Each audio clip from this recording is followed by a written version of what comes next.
Chegamos a mais um vídeo de domingo, e se é domingo, você que sempre me acompanha por aqui em dias como esse já sabe que hoje eu trago os preparativos e as projeções para mais uma super semana que promete uma intensa volatilidade. Veremos declaração do FOMC e, claro, a tradicional coletiva de imprensa trazida com Jeremy Powell, presidente do Fed, onde ele deve mais uma vez trazer pistas sobre o futuro da política monetária norte-americana. Além disso, comentaremos sobre possíveis acordos comerciais que poderão ser fechados nessa semana, impactando diretamente na ação de preço do mercado, o momento do mercado cripto em meio a todos esses fatores macroeconômicos, esse conflito envolvendo Israel e Irã e, claro, a procura dos investidores institucionais no Ethereum. Será que isso é um grande sinal de uma pernada de alta para o Ethereum? Falaremos sobre tudo isso e muito mais logo após a vinheta. Vambora!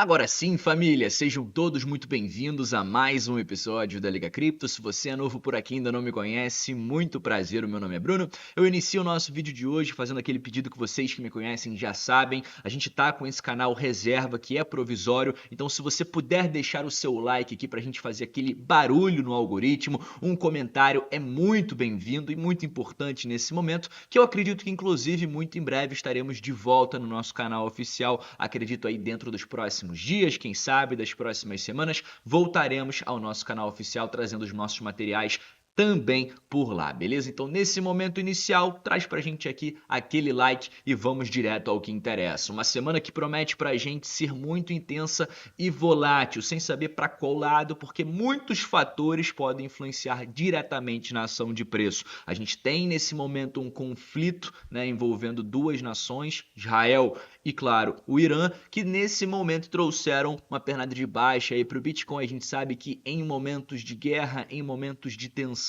em momentos de conflito, gera toda uma incerteza, e se existe incerteza, o mercado de renda variável costuma corresponder de forma negativa. Ninguém sabe o que vai acontecer, então todo mundo prefere se proteger. Então o Bitcoin ainda é enxergado por muitos como um ativo extremamente de risco e, claro, a aversão ao risco é diminuída em momentos como esse, em momentos de conflito. Então a gente não tem como esperar uma semana muito positiva para o Bitcoin sem saber o desenrolar do futuro desse conflito envolvendo duas nações como é Israel e Irã, que inclusive podem desencadear uma guerra muito maior caso ela continue evoluindo da forma que está, e a gente vem acompanhando. Não preciso me estender muito nesse tema. Se você não vive numa caverna, você está acompanhando aí o que está acontecendo, e isso vem refletindo diretamente nos gráficos. Falando um pouco fora de conflito, para essa semana também teremos outros pontos no cenário macro que poderão influenciar na ação de preço, não só dos principais índices da Bolsa Norte-Americana, como também no mercado dos criptoativos. Essa semana marca para a gente a declaração do FOMC. Não é novidade para ninguém, a gente já vem conversando em lives, em vídeos aqui no canal, que veremos muito possivelmente uma estabilização das taxas durante o mês de junho, e caso o cenário não mude muito dentro da economia norte-americana, veremos o mesmo acontecendo durante o mês de julho. Nesse momento, o mercado projeta para a gente o primeiro corte acontecendo somente no mês de setembro, no dia 17. Então, as probabilidades para o dia 18, nessa semana, quarta-feira, a declaração do FOMC, são de 97% de chance de estabilização das taxas. Para o final do mês que vem, no mês de julho, existem chances um pouco maiores que vejamos cortes de juros. É claro, se a economia norte-americana mostrar sinais de que é necessário um certo estímulo por parte do Banco Central, isso pode acontecer e a gente pode ver crescendo essas probabilidades por aqui. Então, a depender de como o payroll for divulgado no início do mês de julho, como a inflação se portar nas próximas semanas,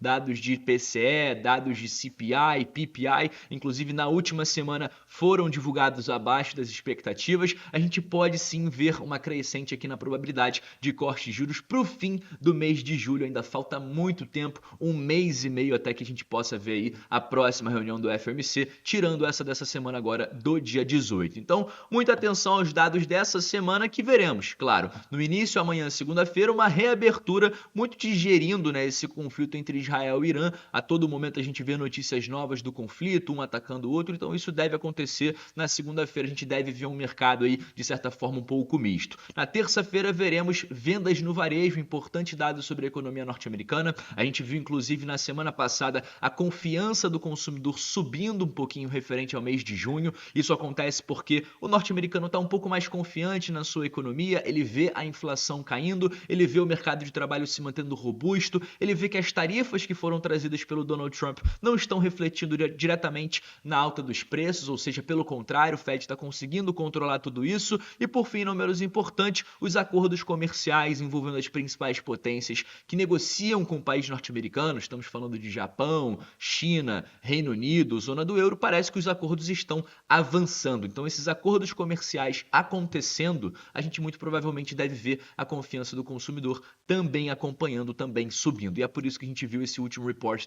da última semana vindo de maneira positiva acima das expectativas. Para quarta-feira dessa semana, o principal dia, uma super quarta, veremos a declaração do FOMC às 3 da tarde e, como de costume, mais importante do que essa declaração, aquela tradicional coletiva de imprensa com Jeremy Powell, presidente do Fed, onde ele geralmente dá um discurso, responde a perguntas dos principais repórteres norte-americanos e, claro, deixa pistas sobre o que pode acontecer com o futuro da política monetária. O mercado quer saber se veremos 2 cortes de juros ainda nesse ano de 2025 ou não. A gente sabe que as próximas reuniões de políticas monetárias são dia 30 de julho, 17 de setembro, 29 de outubro e dia 10 de dezembro. E as projeções de momento apontam pra gente meio ponto de corte, há quem diga 0,75, mas eu particularmente apostaria aqui em um primeiro corte acontecendo no dia 17 de setembro e mais um aí de repente no mês de dezembro ou no mês de outubro, a depender do estágio da economia norte-americana. Então eu acho que o Fed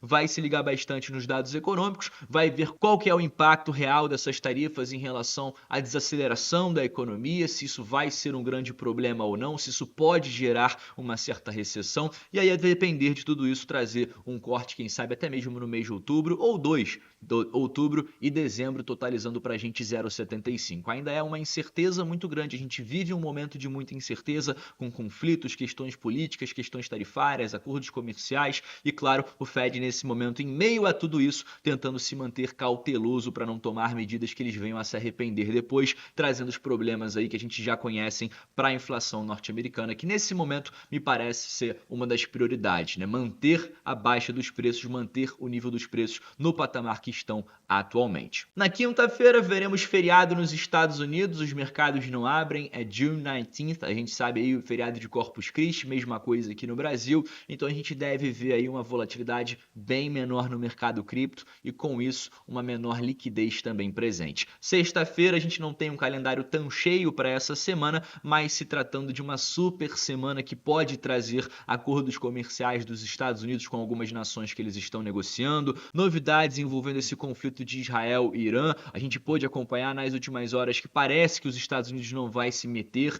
eles até perguntaram para o Trump, os Estados Unidos vai participar, e aí ele faz a seguinte pergunta, será que eles mataram algum americano ainda? Não, então enquanto eles não façam isso, a gente não vai trazer qualquer tipo de interferência, ou seja, tocar na liderança deles. Então me parece que os Estados Unidos nesse momento não vai se envolver, mas a gente sabe que tudo muda muito rápido, a gente sabe que a geopolítica é muito intensa e tudo pode acontecer dentro dos próximos dias. Acho que essa semana será uma semana muito determinante para os mercados. Mas falando um pouquinho em relação ao mercado cripto, ainda nesse vídeo, a gente vê nesse momento o mercado sofrendo uma correção nos últimos dias, principalmente aí durante essa última sexta-feira, em meio a esse conflito entre Israel e Irã, que traz toda uma incerteza para o mercado. Então a gente vê o Bitcoin de volta aos 104 mil dólares, se mostrando muito resiliente, acima daquele suporte ali dos 100 mil dólares, sequer tocando os 98, que eu acho que é um patamar de preço ali muito importante para mostrar uma certa força no criptoativo, mostrando para a gente que os touros ainda estão presentes no mercado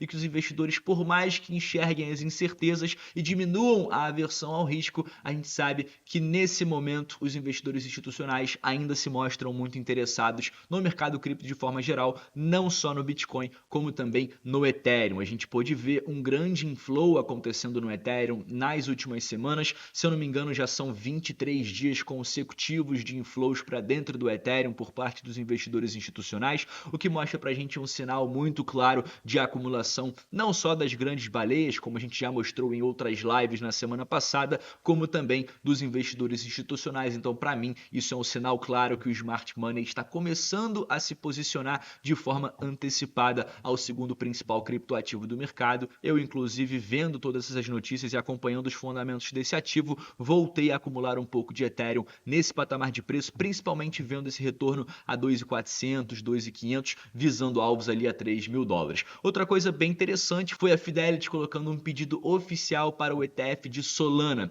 Eu falei em live com vocês, com o Mário, na última semana, sobre o Eric Balchunas, trazendo pra gente a novidade de que possivelmente a gente tem 90% de chance do ETF de Solana ser aprovado em 2025 e uma chance muito alta também de acontecer durante esse summer americano, ou seja, durante os próximos 2-3 meses. Isso acontecendo, com certeza seria um grande catalisador, não só para Solana, mas como também para todo o mercado das altcoins, já que o ETF de Solana sendo aprovado, é bem possível que outros ETFs como o de XRP, Dogecoin, Sui, também acabem sendo aprovados. E dito isso, família, a gente vai chegando ao fim do nosso vídeo de hoje, agradecendo a você que ficou comigo até o fim dele, deixando o nosso próximo encontro marcado para essa terça-feira. Expectativa para essa semana, como já falamos, é muito grande, uma intensa volatilidade, inclusive amanhã para segunda-feira, reabertura ainda muito incerta, uma caixinha de surpresas, porque não sabemos o que vai acontecer em relação a esse conflito de Israel e Irã. Geralmente as coisas acontecem de madrugada, então a gente pode ver sim novidades